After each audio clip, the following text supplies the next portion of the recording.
Thank you very much, Stanley.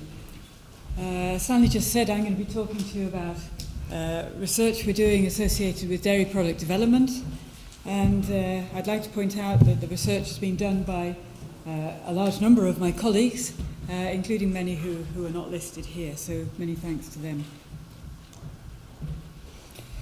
What I'm going to be talking about is a little bit about how quality links in with the supply chain, and then a bit about some of the current issues, and then some of the opportunities to add value that we've been working on in conjunction with the industry, and then something about future developments, the research needs that looking forward.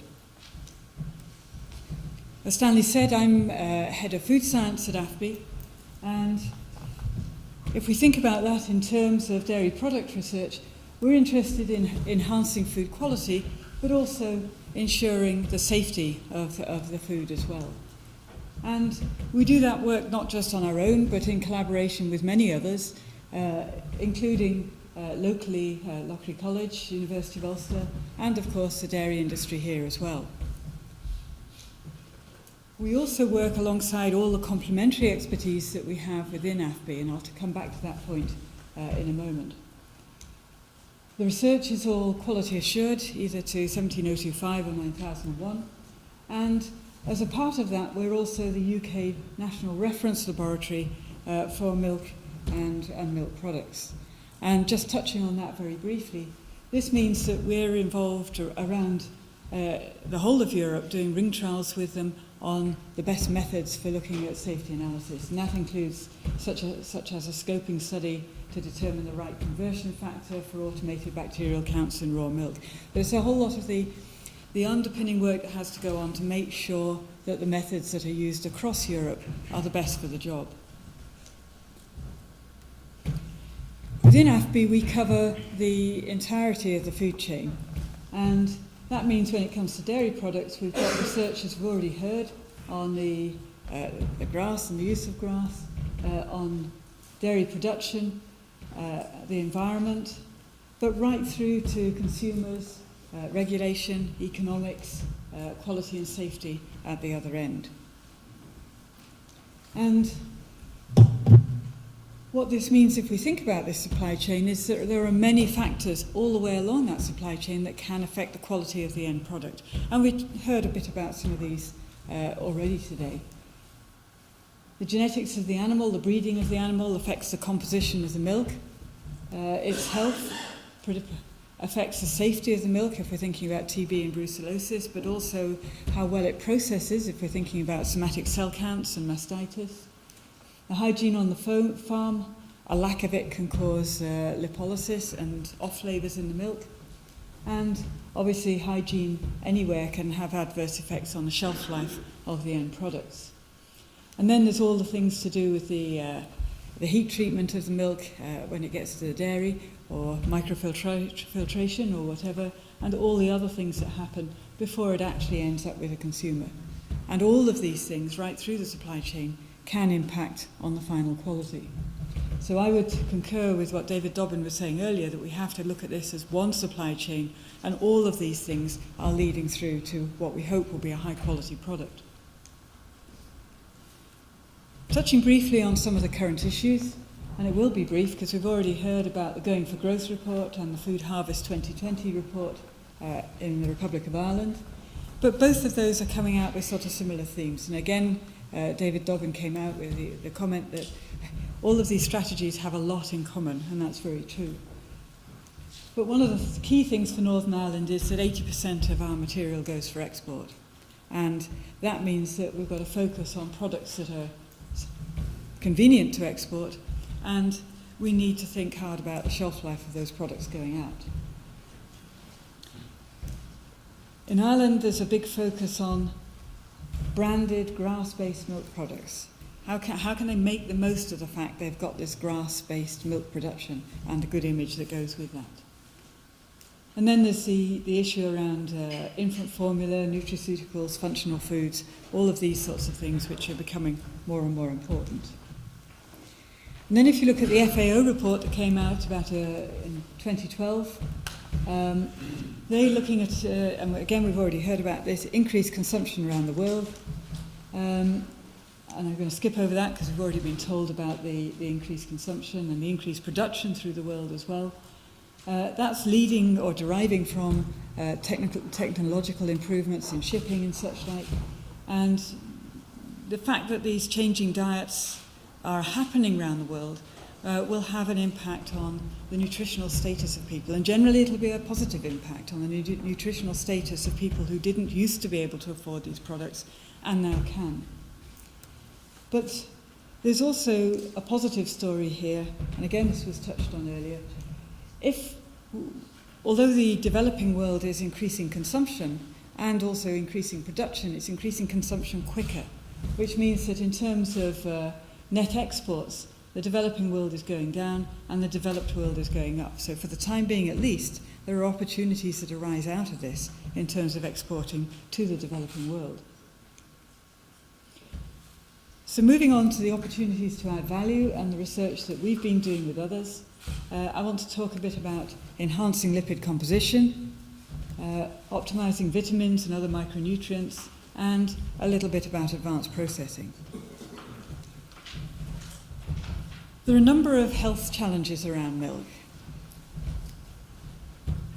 We've all heard the story. Dairy products and meat are the largest contributors of saturated fats. Butter isn't good for us, cheese isn't good for us, all of these sorts of things. But there's evidence coming out now that that maybe isn't the full story.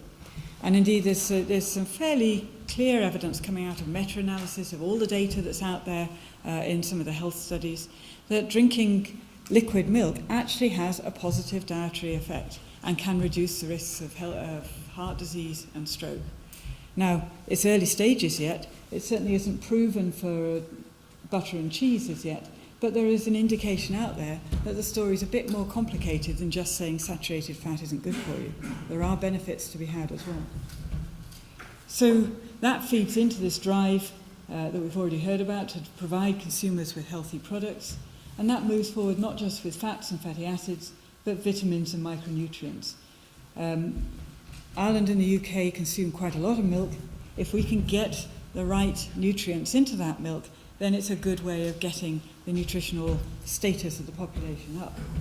So milk is an important source of protein and calcium, but also iodine, vitamin D, and other components as well. Now, the first example I'm going to give you here is a product that's already on the shelves, and it has been on the shelves for a number of years now, but it's an extremely good example of the supply chain approach that has been touched on by the previous speakers and by myself. This is work that was funded by what's now Invest Northern Ireland and Ramona Quality Foods, and it was done in conjunction with Marks & Spencer, Thompson's, feed manufacturers, and the Northern Ireland farmers. And it was done between ourselves in AFBI Food Science and the agriculture branch at Hillsborough. So we've got people involved in this project all the way through from farmers right through to the end retailers in getting a product on the shelf. And this is a product that is naturally spreadable from the fridge because the content of the unsaturated fatty acids has been adjusted by feeding the cow an appropriate diet. Moving on to some other research, this was funded by the Department of Agriculture, and this is showing some of the benefits of organic milk. Now, often you think organic foods are just an absence of having used certain things, but there are actually differences here. We know that omega fats and conjugated linoleic acid, CLA, are good for health, and these are actually higher in organic milk. You can see the pink line here is coming out quite clearly higher than the blue line. We've done some work for Unilever, and they had a policy to create healthier ice cream with lower saturated products, and we were able to help them do that and deliver that, and there's a patent pending on that.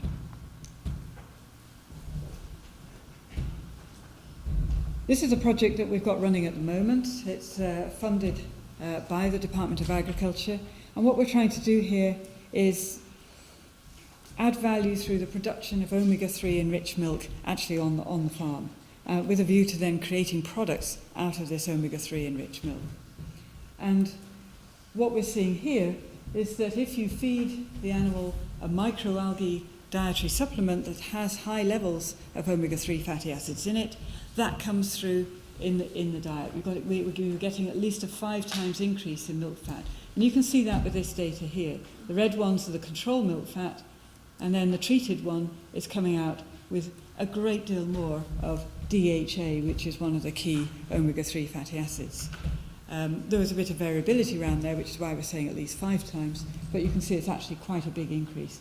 In fact, it's probably slightly too big an increase. It proves that the concept is possible, but the quantities that were being added were having an effect on feed intake. So the work that's going ahead with that is reducing the quantities to go for a slightly more modest increase without, hopefully, the detrimental effect on the intake of the animal. And that will then move on to looking at products such as yogurt that we can create with the enhanced omega-3. What we've also been looking at is whether we can enhance omega-3 fatty acids in a reduced fat cheese. So this is in the processing end of things rather than the production end of things. So the key here was adding the omega-3 fatty acid during manufacture and finding the right point during manufacture to add that omega-3 fatty acid mixture, and also finding the right mixture of microorganisms to process the cheese to get the right quality at the end of the day. And the outcome of that is that we have an acceptable reduced fat cheese that could be labelled under the EU regulations as a source of omega-3. And again, this is work that was conducted in partnership with the industry in Northern Ireland, and there was an industry CAFRI DARD steering group looking after all of this. So it's collaboration between Lockyer and ourselves, overseen by an industry and DARD group.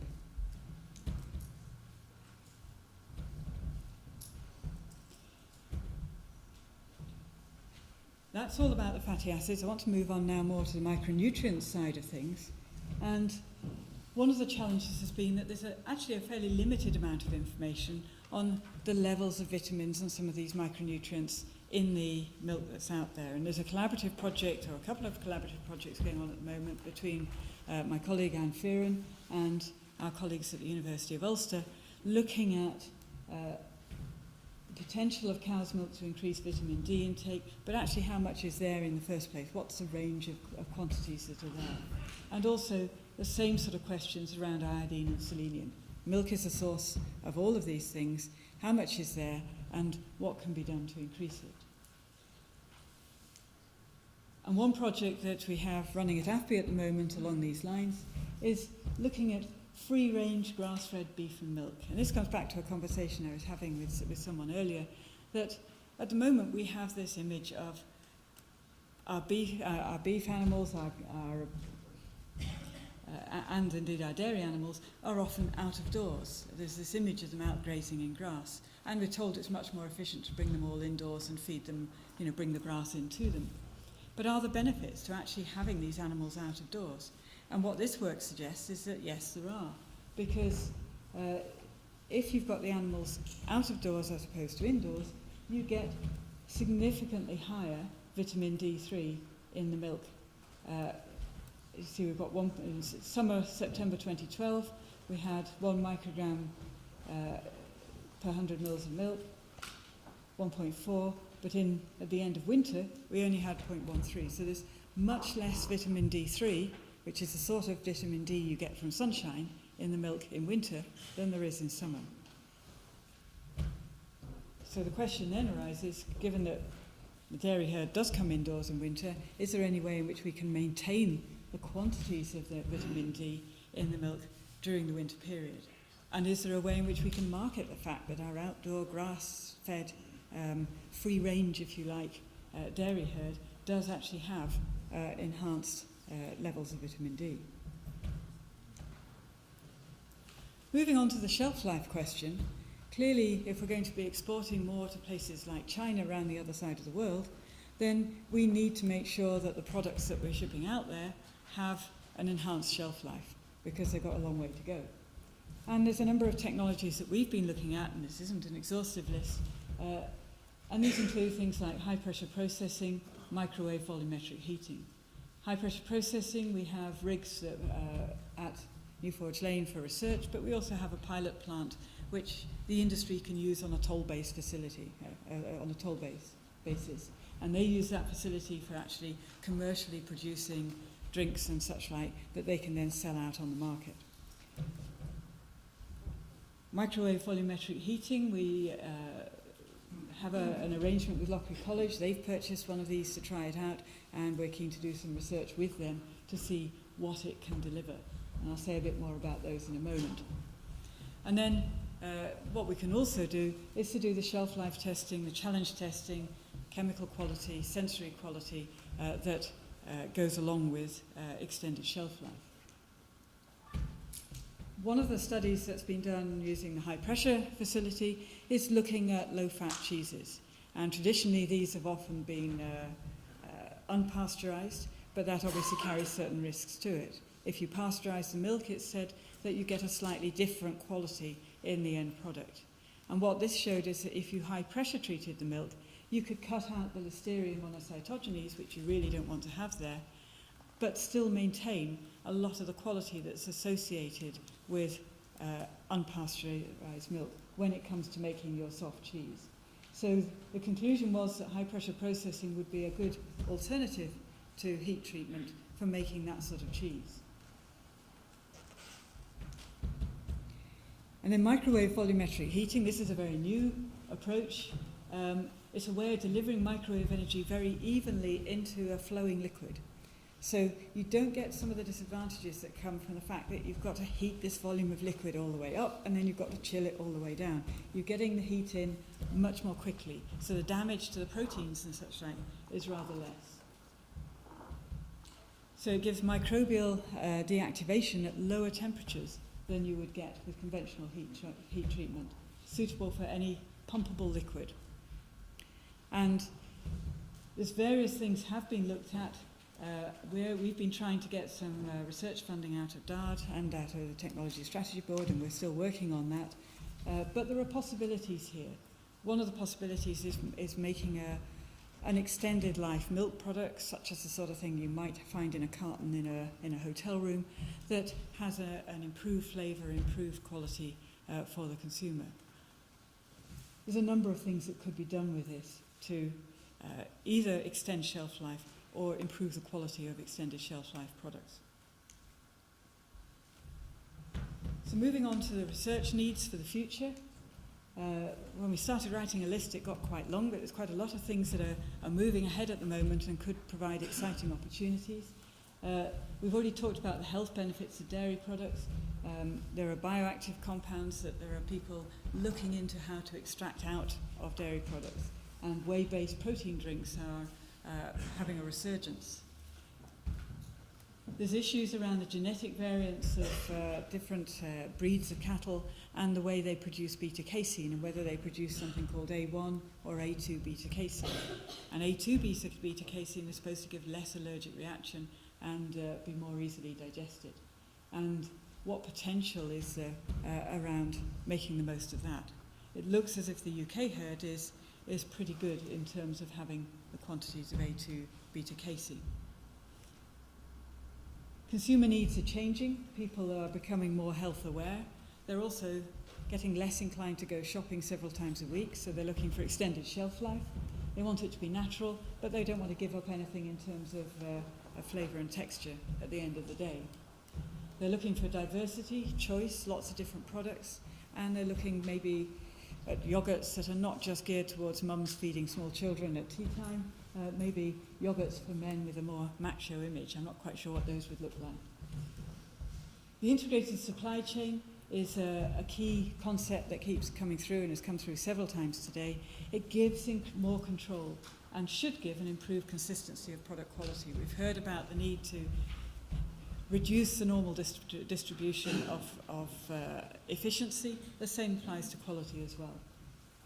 And then there's the export opportunities that we've touched on, and the benefits of increasing shelf life, but also looking at specific ingredients such as for infant formula or tailored products for lactose intolerant countries and such like. And I suspect we'll hear a bit more about infant formula from Paul Ross when he talks to us in a few minutes. So in conclusion, we've got a new emphasis on milk as a healthy component of the diet. That can only be good for all of us. There's an increased need for extended shelf life, and there's new consumer demands for a range of different types of products. And AFBI is keen to continue to work with the industry to make the best of these products and make the best of Northern Ireland's milk. Thank you.